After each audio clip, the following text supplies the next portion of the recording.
حضرت امام عبداللہ ابن مبارک رحمۃ اللہ تعالی علیہ جو جلیل القدر محدث ہیں اور رفیع الشان فقیہ ہیں اور اکابر صوفیہ میں سے ہیں،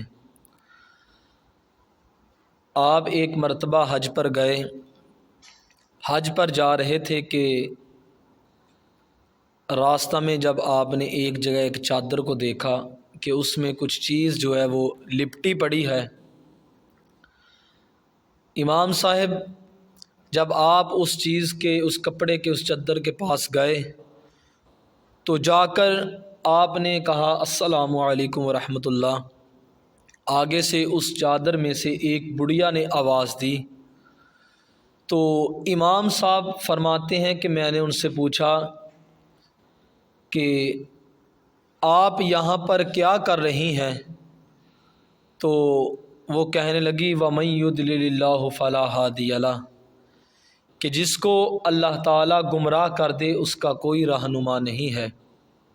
امام صاحب سمجھ گئے کہ یہ عورت جو ہے یہ راستہ بھول گئی ہے، یہ بھٹک گئی ہے۔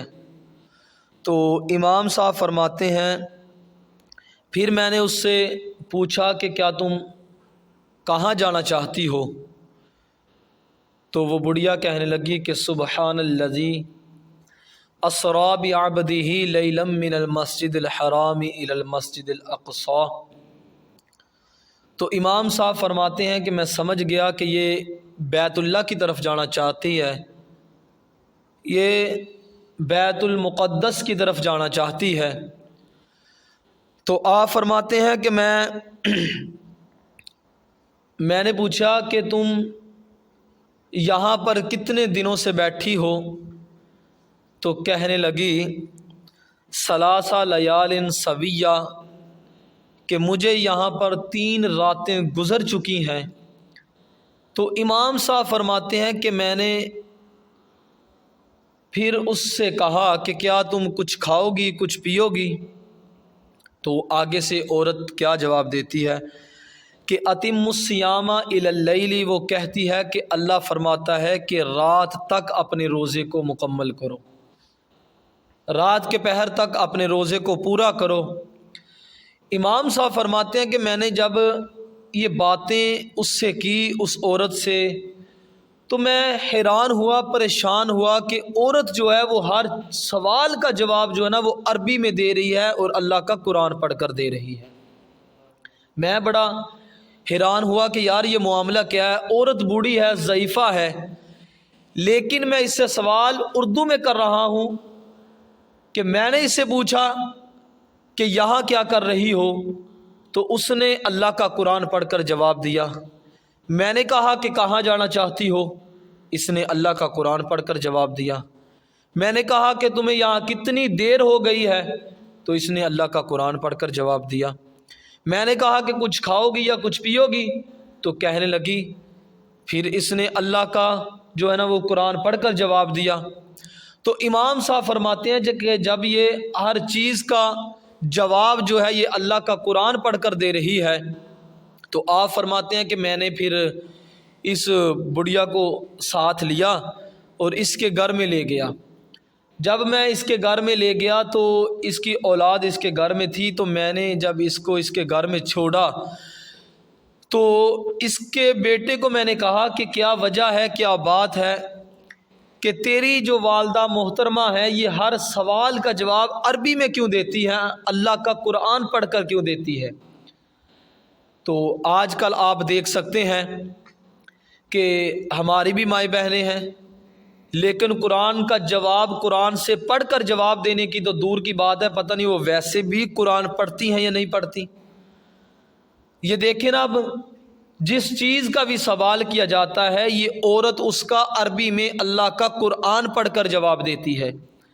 لیکن آج آپ دیکھ سکتے ہیں، ہماری ماؤں بہنوں کو بھی دیکھ سکتے ہیں کہ قرآن سے سوال تو دور کی بات، معلومات تو دور کی بات، قرآن کا علم تو دور کی بات، تو پتہ نہیں وہ اپنے گھروں میں قرآن، کئی گھروں میں تو ایسے ہوتے ہیں کہ قرآن سارا سال وہ الماریوں میں ہی پڑا رہتا ہے اور اس میں ایسا آلودگی اور گٹا پڑ جاتا ہے کہ انسان اس کو سارا سال نہیں کھولتا۔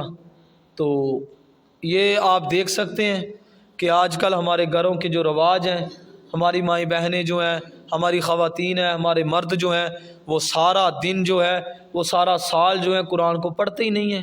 اللہ کبھی کسی کو توفیق دیتا ہے قرآن پڑھنے کی، تو ہر کوئی۔ اب یہ بات ایسے ہے کہ جب اس بڑھیا کا آپ دیکھیں کہ قرآن سے کتنی محبت ہے، قرآن سے کتنا عشق ہے، قرآن سے اس قدر جو ہے نا وہ لگن ہے کہ آپ سے اگر کسی سوال کا جواب کیا جاتا ہے تو اس کا جواب آپ اللہ کا قرآن پڑھ کر دیتی ہیں۔ جب امام صاحب، تو آپ نے جب اس بڑھیا کو ساتھ لیا تو آپ نے جا کر اس کے گھر میں، جب بڑھیا کا جوان بیٹا تھا، تو آپ نے اس بڑھیا سے کہا، یہ وقت کے بہت ہی شیخ محدث ہیں اور جلیل القدر محدث ہیں اور صوفیاء کرام میں سے ہیں، تو بہت ہی رفیع الشان یہ فقیہ بھی ہیں، ایسے یہ گزرے ہیں بزرگ۔ تو آپ فرماتے ہیں کہ میں نے جب اس کے گھر میں گیا عورت کے، تو میں نے اس کے نوجوان بیٹے سے پوچھا کہ آپ کی والدہ نے ہر سوال کا جواب مجھے عربی میں دیا ہے، اس کی کیا وجہ ہے؟ آپ نے جب یہ فرمایا تو اس کا بیٹا کہنے لگا کہ میری ماں نے یہ عہد کیا ہوا ہے، یہ وعدہ کیا ہوا ہے کہ میں صرف جو ہے نا وہ اللہ کا قرآن پڑھوں گی، اس کے برعکس کبھی دنیا کی کوئی گفتگو نہیں کروں گی، دنیا کی میں کوئی بات نہیں کروں گی، تو میں جب بھی اس زبان کو کھولوں گی تو میں اللہ کا قرآن پڑھوں گی، جب بھی اس زبان سے جو ہے نا وہ میں گفتگو کروں گی تو وہ میں اللہ کا قرآن پڑھ کے کروں گی۔ تو آپ فرماتے ہیں کہ میری والدہ کو اللہ کے قرآن کے ساتھ اتنی محبت ہے، اتنا عشق ہے، اتنی مودت ہے، اتنی لگن ہے کہ جب بھی یہ اٹھتی ہیں، بیٹھتی ہیں، تو سوتی ہیں، اٹھتی ہیں، جہاں بھی جاتی ہیں صرف اللہ کا قرآن پڑھتی ہیں۔ آج یہی جو باتیں ہیں یہ ہمارے گھروں میں بھی ہونی چاہیے۔ اللہ تعالیٰ عمل کی توفیق۔